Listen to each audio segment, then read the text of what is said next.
نکلا تھا جنک پوری کے لیے، ہمارے ایک عزیز دوست تھے غلام رسول دہلوی صاحب، جو کہ صوفیزم پہ بہت زبردست ورک کرتے ہیں۔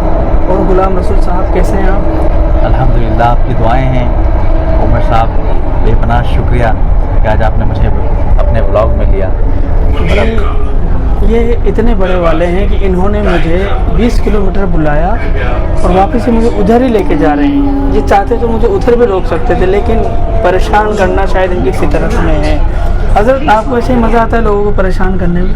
ہم نے آپ کو اتنا دور اس لیے بلایا تاکہ آپ کے جتنے قدم جس ولی کی بارگاہ میں ہم حاضر ہونے جا رہے ہیں، جتنے قدم آپ کے بڑھیں گے اس ولی کی بارگاہ میں، ہر قدم پہ نیکیاں لکھی گئی ہیں۔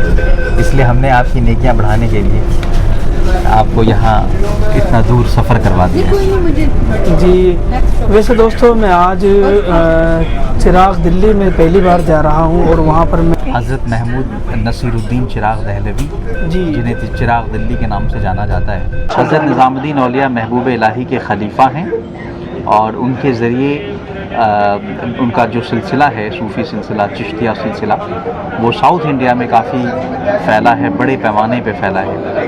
آپ نے نام سنا ہوگا بندہ نواز گیسو دراز رحمۃ اللہ علیہ، جو دکن کے خواجہ مانے جاتے ہیں، خواجہ دکن کے قطب دکن، تو وہ مرید ہیں، خلیفہ ہیں حضرت محمود نصیر الدین چراغ دہلوی کے۔ اور چراغ دلی کا نام چراغ دلی کیوں پڑا؟ یہ بڑا مشہور واقعہ ہے کہ جب سلطان دہلی محبوب الہی کے یہاں رات میں آتے تھے چراغ جلانے والے، جو چراغ کا ان کا کنواں کھودنے والے، باولی کا کام کرنے والے، بادشاہ نے دیکھا کہ یہ رات میں وہاں کام کرتے ہیں، دن میں ہمارے یہاں کام کرتے ہیں، اور دن میں سوتے ہیں، انہیں نیند آتی تھی، تو انہوں نے کہا چراغ ان کا بند کر دو۔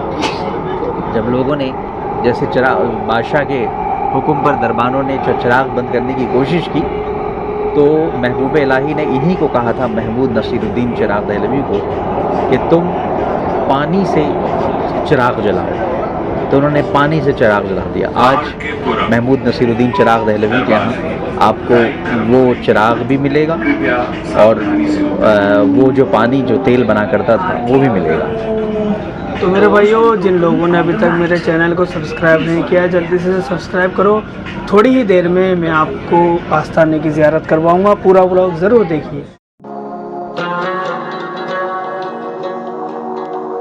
دلی کی بس یہی لائف ہے، ادھر سے ادھر بھاگتے رہو، میٹرو کا سفر کرتے رہو، لیکن اگر میٹرو نہ ہو تو شاید دلی کا جغرافیہ ہی بگڑ جائے گا، اور اگر دلی میں آ کے آپ میٹرو میں نہیں بیٹھے تو پھر مزہ بھی نہیں آئے گا۔ تو ہم جا رہے ہیں حضرت نصیر الدین چراغ دہلوی چشتی رحمۃ اللہ علیہ کے آستانے پر۔ انشاءاللہ میں آپ کو زیارت کرواؤں گا، بلاگ کو پورا دیکھتے رہیں۔ اتنی اونچی یہ سیڑھیاں تھی، اگر خدا نہ خواستہ الیکٹریسٹی بند ہو جائے تو گھٹنے بھول جائے لوگوں کے۔ میٹرو سے نکلنے کے بعد ہم پیدل چل پڑتے ہیں درگاہ شریف کی جانب، اور ہم درگاہ شریف پہنچ جاتے ہیں۔ الحمدللہ، اللہ کا شکر ہے۔ دیکھیے کتنا خوبصورت یہاں کا منظر ہے، ماشاءاللہ، کتنا روحانی سکون آپ کو یہاں پر ملے گا۔ بے شک جہاں اللہ کے ولی آرام فرماتے ہیں، وہ اللہ کی رحمت و برکتوں کا نزول ہوتا ہے۔ آپ درگاہ کی زیارت کرتے رہیں اور ویڈیو کو شیئر کرتے رہیں، اور جنہوں نے ابھی تک چینل کو سبسکرائب نہیں کیا ہے چینل کو سبسکرائب کریں۔ دیکھیے درگاہ شریف کے اندر کا منظر، ماشاءاللہ، آپ حضرت کی تربت اطہر کی زیارت کر رہے ہیں۔ کمنٹ میں ماشاءاللہ سبحان اللہ آپ لکھتے رہیں، ویڈیو کو شیئر کرتے رہیں۔ چلیے میں آپ کو مسجد کی زیارت کرواتا ہوں، جہاں پر بھی آپ کو آستانے ملیں گے، خانقاہ ملے گی، وہاں پر آپ کو مسجد ضرور ملے گی۔ اولیاء اللہ نے، صوفیاء کرام نے اس بات کا خاص خیال رکھا ہے۔ اس وقت میں حضرت خواجہ نصیر الدین چشتی چراغ دہلوی رحمۃ اللہ علیہ کے آستانے پر موجود ہوں، اور اس وقت میرے ساتھ ہے یہاں کے جو مسجد کے امام صاحب ہیں، ماشاءاللہ، حضرت بتائیں گے، یہ حضرت کا تخت ہے خواجہ صاحب کا، اس کے بارے میں حضرت کچھ بتائیں۔ جی، السلام علیکم ورحمۃ اللہ تعالی وبرکاتہ۔ یہ دربار حضرت خواجہ نصیر الدین محمد روشن چراغ دہلوی جانشین حضرت خواجہ نظام الدین محبوب الہی ہے، اور الحمدللہ یہاں ایک قدیمی تخت شریف ہے، چوکی جسے کہا جاتا ہے، اور یہ چوکی غالباً 700 سال پرانی ہے، جس میں آپ بیٹھ کر عبادت و ریاضت کرتے تھے، خواجہ نصیر الدین محمود روشن چراغ دہلوی۔ اس کے بارے میں نے کتابوں میں پڑھا ہے کہ یہ وہ چوکی ہے جس میں کہتے ہیں کہ نسبت سے شے ممتاز، الحمدللہ یہ چوکی کو حضرت خواجہ نصیر پاک سے نسبت ہوئی، اور آج بھی یہ چوکی جو 700 سال پہلے جیسی تھی آج بھی الحمدللہ ویسے ہی ہے۔ اور اس کی خاص بات یہ ہے کہ بڑی دور دراز سے لوگ آتے ہیں حضرت کی زیارت کرنے کے لیے، اور ساتھ ساتھ اس تخت شریف کی بھی زیارت کرتے ہیں۔ ہمارے ایک محب مولانا رضا الحق صاحب قبلہ مرحوم مغفور، ان کی طبیعت بہت علیل ہو گئی تھی۔ وہ رہتے تھے ضلع پیلی بھیت شریف میں، ایک مدرسے کے مدرس تھے۔ انہوں نے مجھے فون کیا کہ تم کہاں ہو؟ وہ ہمارے استاد بھی رہے اور ہمارے بہنوی بھی رہے۔ تو میں نے کہا حضرت میں تو چراغ دلی میں ہوں۔ مولانا صاحب نے مجھے فون پہ کہا کہ میں خواب دیکھا ہوں کہ خواجہ نصیر پاک میں کوئی تخت شریف ہے۔ میں نے کہا حضور یہاں ہے۔ کہا ٹھیک ہے میں آ رہا ہوں اور مجھے زیارت کرانا۔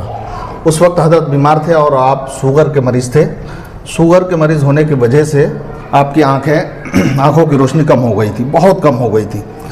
تو حضرت آنے کے بعد غالباً جمعے کا دن تھا، اور جمعے کے دن میں نے کہا حضرت آپ نماز پڑھائیے۔ آپ نے تقریر کیا اور میں نے نماز پڑھائی۔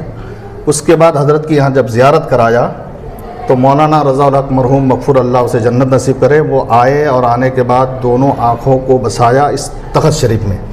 اس کے بعد وہ کہنے لگے کہ بھائی الحمدللہ یہ وہ بزرگوں کا یہ وہ تبرک ہے، اس سے اگر انسان استفادہ حاصل کرنا چاہے تو ان بزرگوں کے توسل سے اس سے بھی انسان کو فائدہ حاصل ہوگا۔